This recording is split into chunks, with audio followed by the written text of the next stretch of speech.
In the year 2020, earning $100,000 a year was considered a milestone. Not rich, but comfortable enough to breathe, enough to believe you were moving in the right direction. With that income, many people thought that if they simply stayed consistent for a few more years, life would gradually become easier. But if you earn $100,000 today, you are effectively living with the purchasing power of about $76,000 from 5 years ago. To maintain the same standard of living as in 2020, your income today would need to be close to $124,000. The problem is that most working people never received raises at anything close to that pace. No one cut your salary. There was no email telling you that you would be poorer starting next month. Yet every time you pay rent, buy groceries, or cover health insurance, you can feel something being taken away slowly and consistently. You still go to work. You still save. You are even more careful with money than before, and yet the sense of financial pressure keeps growing. At some point, a question begins to surface in the minds of many working adults. Are you suddenly worse at managing money, or is the system itself operating under a different set of rules?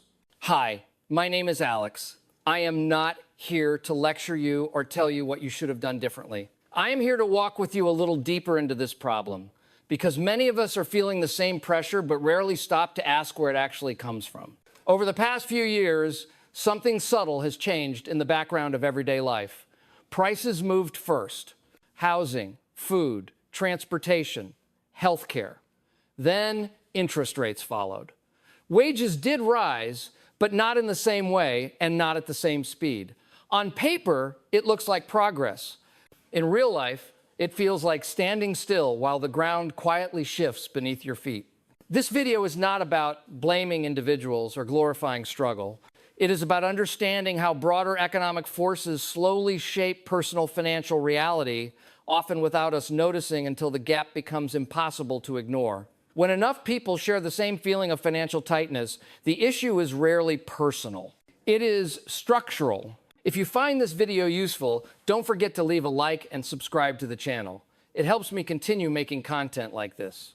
Now let's take a closer look at how we got here and why so many people with decent jobs still feel financially trapped. The first trap does not look like a crisis. That is why so many people walk straight into it without realizing anything is wrong. On the surface, everything appears normal. You have a job. Your income has increased compared to a few years ago. Your resume looks better. Your career, at least on paper, is moving forward. But beneath that surface, purchasing power is quietly eroding. Inflation does not arrive as a single shock. It arrives as a series of small, almost forgettable adjustments. Rent goes up a little, groceries cost a bit more, insurance premiums quietly reset. Subscription prices increase without much explanation. None of these changes feel dramatic on their own, but together they form a steady pull on your income. The problem is that wages move differently. Salary increases tend to be slow, negotiated, and often capped by internal company rules. Even when you receive a raise, it usually reflects past performance, not future cost of living. Inflation, on the other hand, moves in real time. Prices adjust immediately. Your income waits. This gap creates the first illusion. You feel like you are earning more, yet your lifestyle feels tighter. You cut back in small ways, fewer dinners out, more hesitation before big purchases, delayed plans. You tell yourself it is temporary, that things will stabilize soon. Psychologically, this trap is powerful. Humans are wired to compare nominal numbers, not real value. Seeing a higher salary number feels like progress, even if that number buys less than before. Society reinforces this illusion by celebrating income milestones while rarely discussing purchasing power. People congratulate you on promotions without asking what your money can actually afford now. Policy plays a role here as well.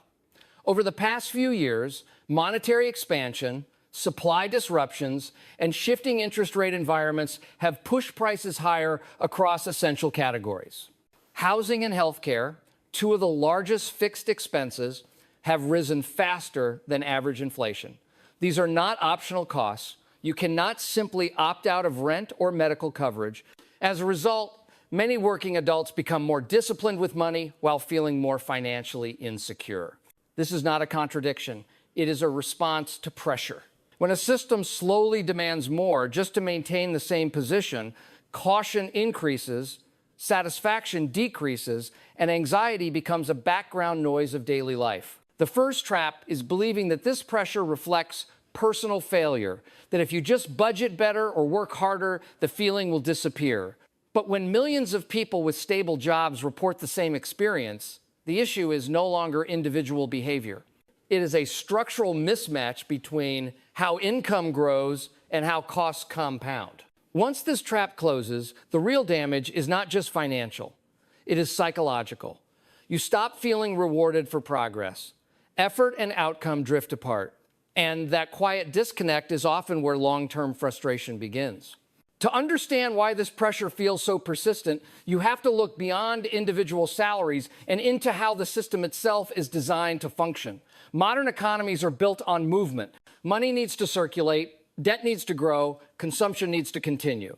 Stability, in this context, does not mean prices staying the same.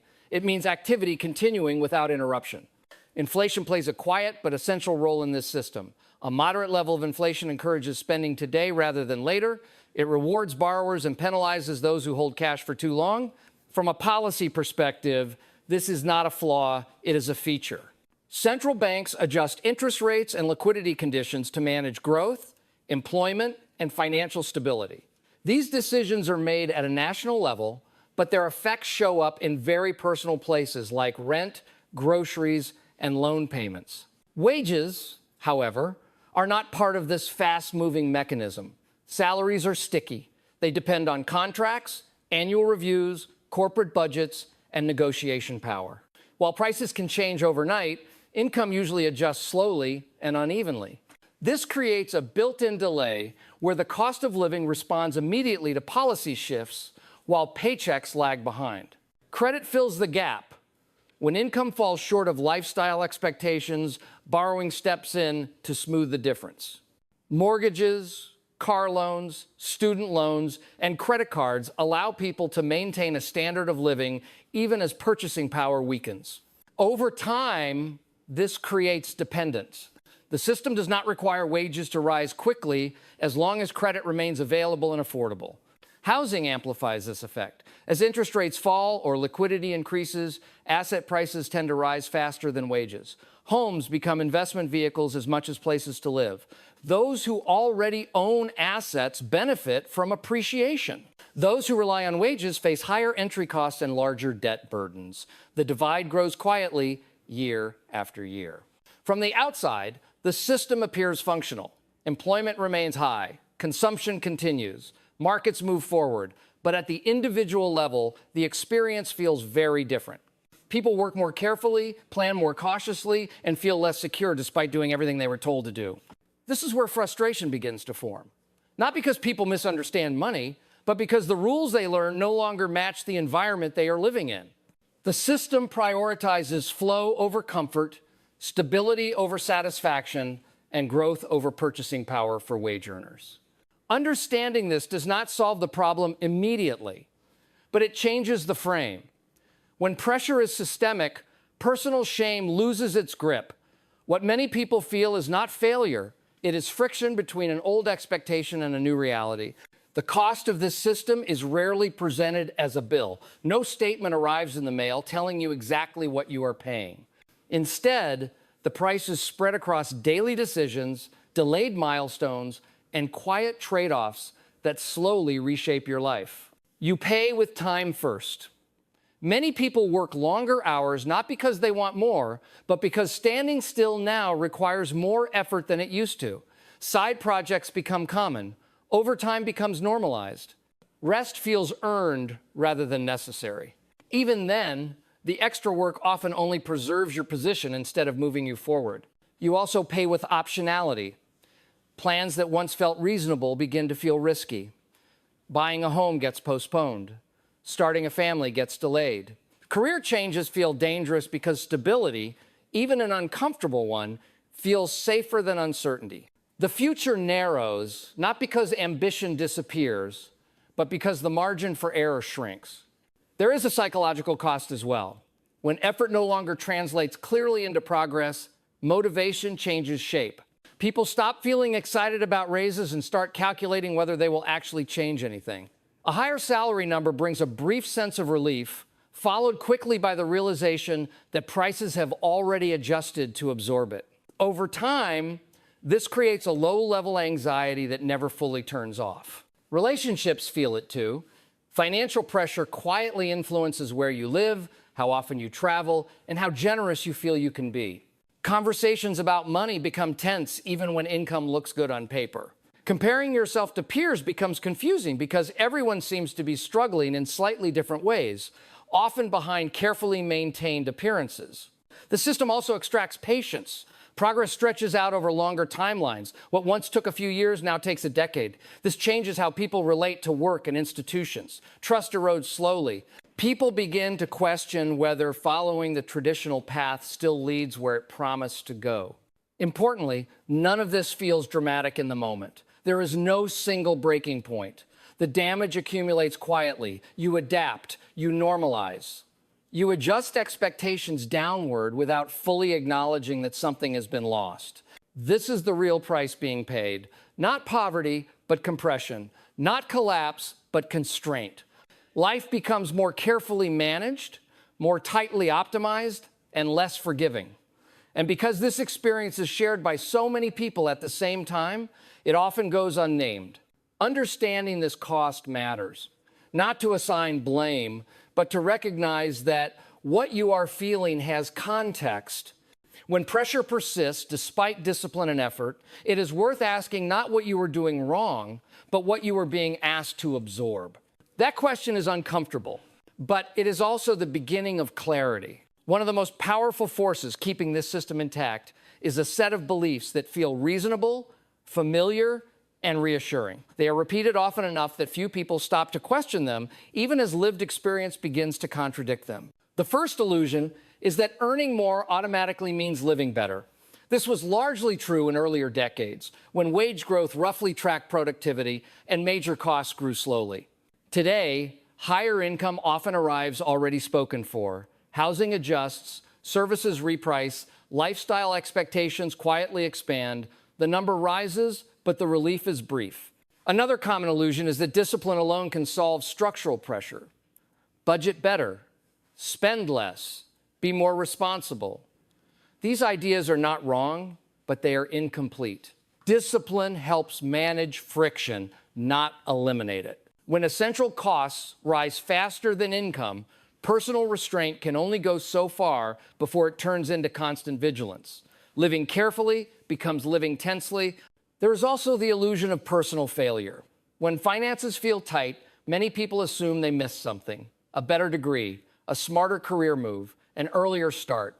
This belief is reinforced by a culture that celebrates exceptional outcomes while treating systemic patterns as individual shortcomings. If enough people struggle quietly, it becomes easy to think the problem is you.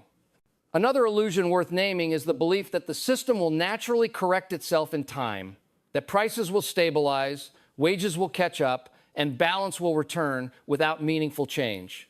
While economies do move in cycles, not all adjustments restore the same conditions. Some shifts reset the baseline. Waiting for a return to an old normal can quietly turn into waiting forever. Finally, there is the illusion that everyone else is doing fine. Social signals suggest progress. Promotions, new homes, travel photos. What is rarely visible is the leverage, the trade-offs, and the long-term obligations beneath those images. Comparison becomes distorted, and dissatisfaction grows without a clear target. These illusions are not accidental. They help people remain functional within a system that asks more over time. As long as pressure is interpreted as personal weakness, the structure itself remains unquestioned. Recognizing these illusions does not make the pressure disappear, but it changes how you relate to it. Instead of internalizing frustration, you begin to see patterns. Instead of chasing reassurance, you start asking better questions. And often, that shift is the first moment where confusion turns into understanding. After walking through all of this, It should be clear that what many people are experiencing is not a sudden collapse and not a personal failure. It is something quieter and more difficult to name. A slow mismatch between effort and outcome, between what people were told would happen if they worked hard and what actually happened when they did. One of the most important behavioral lessons here is how easily humans mistake stability for safety. When income arrives regularly and bills are paid on time, it feels like things are under control. But stability inside a system that is gradually tightening does not mean protection. It often means exposure that is delayed. The longer pressure builds quietly, the more shocking it feels when progress stalls. Another lesson is how powerful nominal thinking can be. People anchor to salary numbers, job titles, and milestones because they are visible and socially rewarded. Real value is harder to see. Purchasing power, future flexibility, and risk exposure do not show up in congratulatory messages. Over time, this creates a gap between how successful life looks and how constrained it feels. Many people sense the gap but struggle to explain it, which leads to frustration without direction. There is also a lesson about adaptation. Humans are remarkably good at adjusting to worse conditions without calling them worse. You normalize higher prices. You redefine what is reasonable. You lower expectations quietly. This ability to adapt keeps daily life moving, but it also hides loss. When adjustment becomes constant, it stops feeling like resilience and starts feeling like compression. Perhaps the most damaging behavioral effect is internalization. When pressure is explained as a personal shortcoming, people turn inward. They blame themselves. They compare. They over-optimize. They become more cautious, more anxious, and less willing to take meaningful risks. This response is rational at the individual level, but collectively, it reinforces the very system creating the pressure. The uncomfortable truth is that understanding the system does not immediately change your circumstances. Prices will not fall because you see the pattern. Wages will not catch up simply because you recognize the mechanism, but awareness changes where the weight sits. Confusion turns into context. Shame turns into clarity. Instead of asking why you feel behind, a different question begins to matter. What assumptions are you still carrying that no longer match reality? What expectations were built for a different economic environment? And what behaviors are driven by fear rather than intention? This is not about rejecting work, ambition, or responsibility. It is about seeing clearly what those things can and cannot deliver under current conditions. When effort alone no longer guarantees security, blindly doubling down on effort becomes less effective and more exhausting. If there is a quiet takeaway here, it is this: systems shape behavior long before they change outcomes. When you feel constant pressure, despite doing what you were told to do, it is worth examining the structure around you, not just the choices you made inside it. So the question to leave with is not what you should do next. It is what you now see that you did not see before. Because once a pattern is visible, it becomes harder to confuse pressure with failure and harder to accept erosion as normal. If you found this video useful, do not forget to leave a like and subscribe to the channel so I can keep making content like this. And I am curious what this realization changes for you. Let me know in the comments.